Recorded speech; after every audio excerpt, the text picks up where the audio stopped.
서울광역방송센터입니다. 여의도 초대석. 오늘은 야당인 듯 여당 같은, 그렇다고 국민의힘은 아니고 민주당과도 결을 달리하는 시대전환 조정훈 의원과 함께 낱마처럼 얽힌 정치권 현안 이슈 얘기해보겠습니다. 의원님 어서 오십시오. 네, 반갑습니다. 제가 소개를 야당인 듯 여당 같은, 여당인 듯 야당 같은이라고 했는데 뭐 기분 나쁘시진 않으시죠? 예, 저는 민주당도 아니고 국민의힘도 아니고 네. 오른쪽도 아니고 왼쪽도 아닌 세력입니다. 어느 쪽입니까? 그럼? 저는 미래를 향해서 나아가는 대한정당이라고 생각합니다. 알겠습니다. 일단 여야가 첨예하게 대립하고 있는 이태원 참사 관련한 이슈 얘기해 보겠습니다. 이상민 장관 해임 건의안 여야 갈등, 이건 어떻게 보고 계시나요? 제가 국정조사에 대해서 이제 본회의 의결할 때 네. 유일하게 반대 토론까지 했던 의원입니다. 네. 슬프게도 저는 이럴 일이 발생할 거라고 예상을 했었습니다. 1월 1일이라는 건 어떤 일인가요? 참사 정치죠. 국민의 생명을 정쟁의 소재로 잡는 158명이나 생떼 같은 젊은이들이 세상을 떠난 일에 사실 확인, 책임자 처벌, 제도 개선 누가 반대하겠습니까? 네. 다만 그 당시 국정조사라는 것을 너무 빨리 진행하다 보면 네. 정쟁의 소재로 소진되고 그리고 국정감사에 동의하자마자 또 민주당은 이상민 장관 해임하고 시작하자고 당연히 국민의힘이 안 받았고 네. 이러면서 지금 굉장히 스텝이 꼬이고 출구 전략이 없이 네. 국정조사도 국정조사대로 진행되지 못하고 있고 전국도 전국이 어려워지고 있습니다.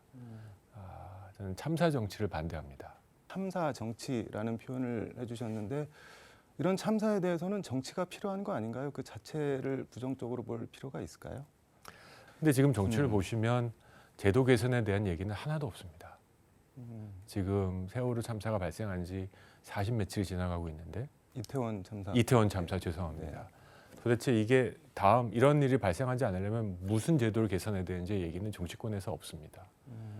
이게 지금 말씀하신 대로 뭐 경찰 특수본이나 검찰 뭐 특검 수사에 맡겨두자 이렇게 하면은 국회가 가진 국정조사라는 권능이나 역할을 포기하는 거 아니냐, 이런 지적이랑 반론이 있을 수도 있을 것 같은데요. 그리고 말씀하신 제도 개선을 하려면은 국정조사도 그 일환으로 필요한 거 아니냐, 뭐 민주당에서는 이렇게 또 얘기를 하고요. 국정조사가 필요할 수 있습니다. 네.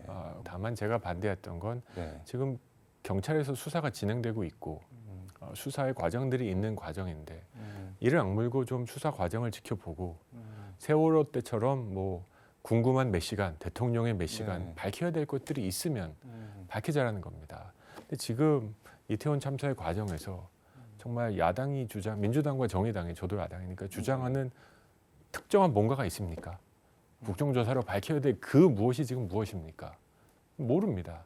실체가 없는데 집착을 한다는 그런 말씀인가요? 과연 지금 정부가 이태원 참사에서 의혹을 네. 수사 사실을 은폐한다고 국민들이 생각할지, 오히려 세월호 사건 전 정부에 비해서 굉장히 투명하고 재빠르게 대응했다고 생각하는 분들도 있지 않을까. 네. 자료들이 지금 나오는 모습을 보면서요. 그런 상황에서 더 이상 추가 조사, 수사기관도 아닌 국회가 네. 역량도 안 되고 정쟁으로 빠질 수밖에 없습니다. 예를 들어서 네. 이 참사가 용산 이전과 연관성이 있느냐, 이걸 누가 과학적으로 밝힐 수가 있겠습니까? 네. 이게 과학적인 증명이 가능할까요? 이건 정치적 이슈입니다.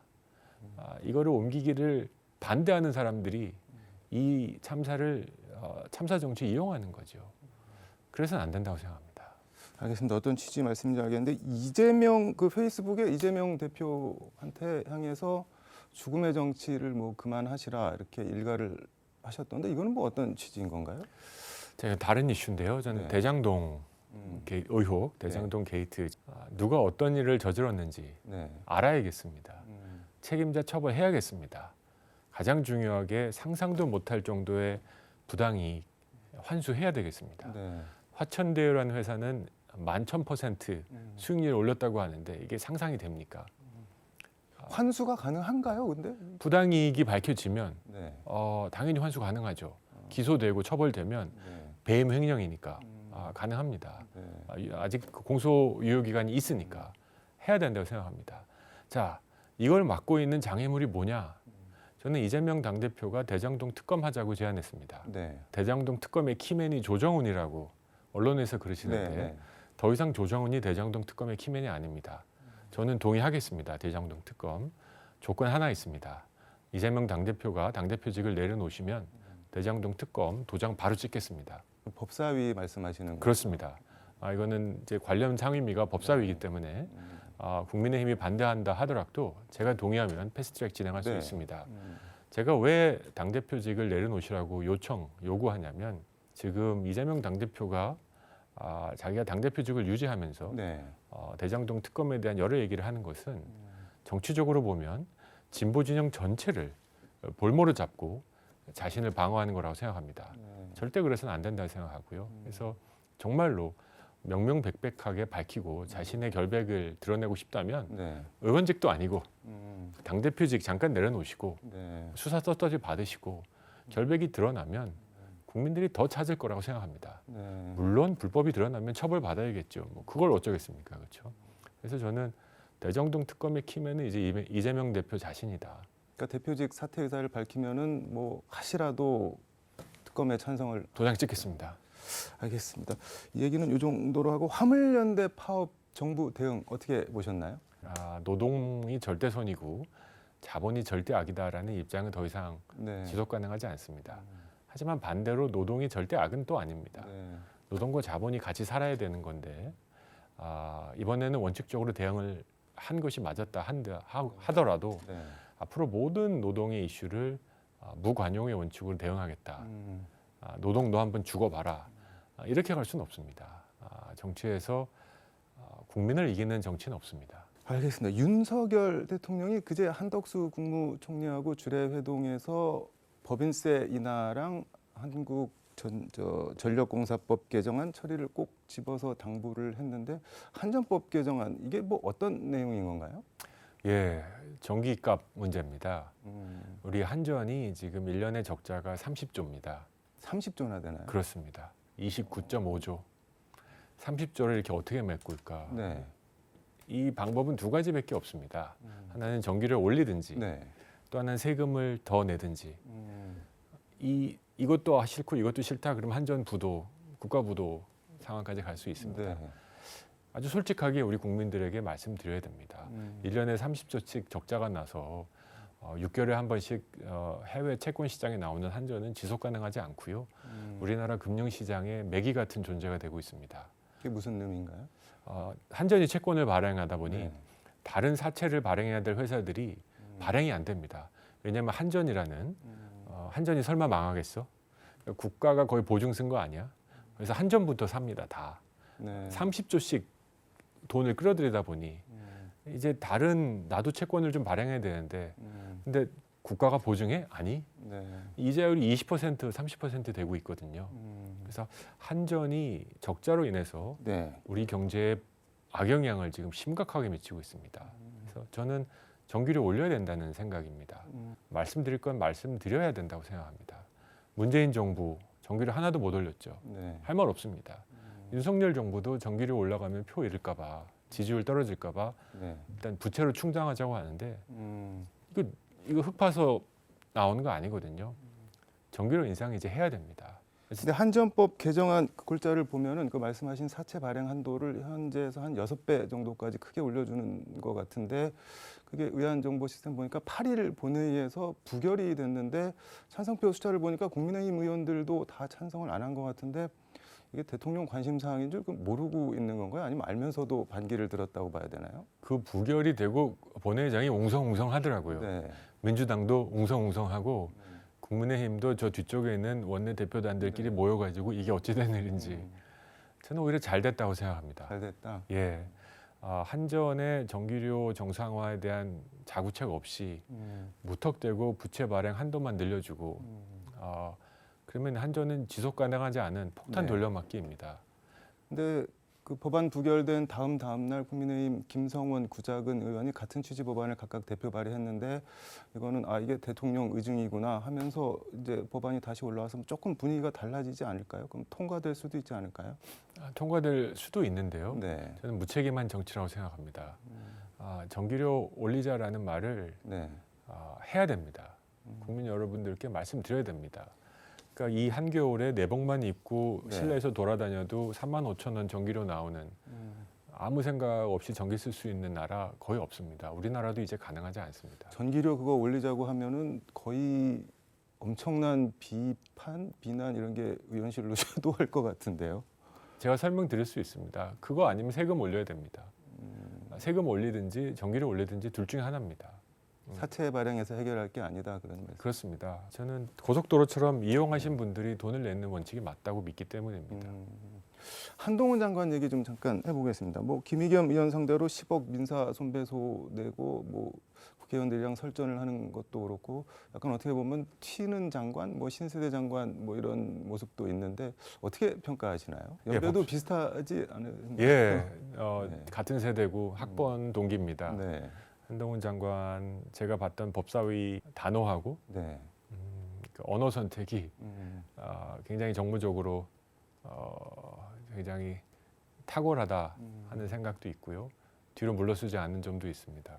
같은 세대로서 운동권 다음 세대의 정치권에서의 역할을 주장하는 사람으로서 한동훈 장관의 등장은 저는 환영하고요. 네. 앞으로 어떤 정치를 하시게 되면 할지 기대가 되긴 합니다. 뭐 언어 선택이 탁월하다고 한 장관이 그렇게 말씀을 해주셨는데 한동훈 스피치라는 책이 뭐 있다고 하는데 혹시 들어보셨나요? 관련해서 그런 책이 있다고는 들었는데 네. 이제 한 장관이 쓴 책인 줄 알았습니다. 그 바쁜데 언제 그걸 썼나 네. 했는데 이제 공개적인 그 발언들을 모은 책이라고 하더라고요. 그래서 이런 책도 나오는구나. 한 장관의 인기를 반영한다 싶었습니다. 뭐 이런 책이라고 말씀을 해주셨는데 같은 출판사에서 조정훈 스피치 뭐 이런 책도 나온다면서요. 이것도 예. 뭐 어떤 책인가요? 지난주에 그 광고 그걸 보고 제가 상당히 네. 놀랐는데 이제 정치인에게 말은 가장 중요한 무기이자 도구입니다. 네. 근데 이 무기를 잘 쓰는 분들도 있지만 못 쓰는 분들, 나쁘게 쓰는 분들도 있다고 생각합니다. 네. 이제 그런 와중에 제가 말한 연설, 발언들을 묶어서 책으로 내주시겠다는 말을 들었을 때 네. 되게 감사하고 앞으로도 저의 말을 통해서 우리 국민 여러분들의 마음을 잘 받아내고 네. 또 대변하는 말을 계속 이어가야겠다 싶습니다.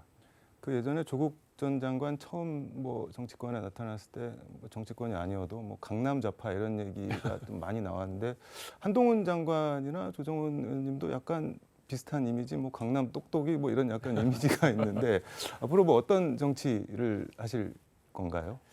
강남 똑똑이 네. 똑똑한지는 아닌가요? 잘 모르겠고요. 네.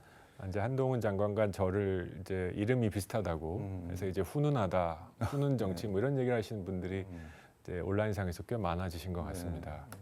한 장관은 아마 공정, 정의 이런 걸 상징하실 수 있고요. 네. 저는 아마 먹고 사는 문제를 제가 경제를 했다 보니 네. 할 수 있을 것 같습니다. 저는 똑똑한 사람이 정치를 잘한다고 생각하지는 않습니다. 정치란 건 결국 국민의 마음을 누가 잘 읽어내느냐, 네. 그리고 문제 해결 능력이 얼마나 있느냐. 그러니까 갈등이 없으면 정치가 할 일이 없지 않습니까? 네. 그래서 결국 정치의 현안이란 건 아까 말씀드린 한전, 화물노조처럼 갈등이 있기 때문에 네. 이 양쪽을 다 이해하고 대안을 만들 수 있는 능력, 공감 능력, 네. 인간에 대한 이해와 사랑, 국가적인 애국 정신 이런 것들이 있어야 된다고 생각합니다. 그래서 훈훈 정치가 어떻게 갈 수 있을지 그것도 참 재밌는 상상력이다 이런 생각도 가끔 합니다. 시간 관계상 마지막 질문으로 김건희 여사 뭐 도이치모터스 주가 조작 관련한 뭐 새로운 팩트들이 의혹들이 계속 나오고 있는데 그 포함해서 윤석열 정부가 강조하는 윤석열 대통령이 강조하는 법과 원칙 전체적으로 어떻게 보고 계신지 총평을 해주신다면. 법과 원칙을 반대할 사람이 누가 있겠습니까? 네. 다만 굉장히 중요한 전제 조건은 예외가 없어야 됩니다. 나 자신에게 네. 그리고 내 주변 인물들에게 법과 원칙이라는 잣대가 옅어지고 약해진다고 하면 그 원칙 자체가 무너질 수 있습니다. 그래서 저는 대통령과 이 정부가 그 누구에게도 이중 잣대를 들이밀지 않은 정부로 남았으면 좋겠습니다. 정 정부가 내로남불이라는 네. 것으로 무너졌다고 저는 생각합니다. 어떤 정부도 내로남불하면 무너질 수 있습니다. 그 교훈을 꼭 명심하셨으면 좋겠습니다. 내로남불을 하고 있다고 보시나요? 현 정부도 일정 정도는? 그건 제가 잘 모르겠습니다. 아직까지는 네. 이제 6개월, 7개월 됐고 지금 진행되는 수사 과정이기 때문에 아직까지 그런 뭐 조국 네. 전 장관 같은 또 여러 가지 사례들이 지금 뭐 드러난 건 없습니다. 다만 그런 위험은 모든 정부에게 있습니다. 네. 왜냐하면 내 식구는 감싸주고 싶은 게 정치의 본질이니까 이를 악물고 참으시기를 요청드립니다. 알겠습니다. 오늘 말씀 여기까지 듣도록 하겠습니다. 고맙습니다. 감사합니다. 네, 지금까지 서울광역방송센터에서 시대전환 조정훈 의원과 함께 전해드렸습니다.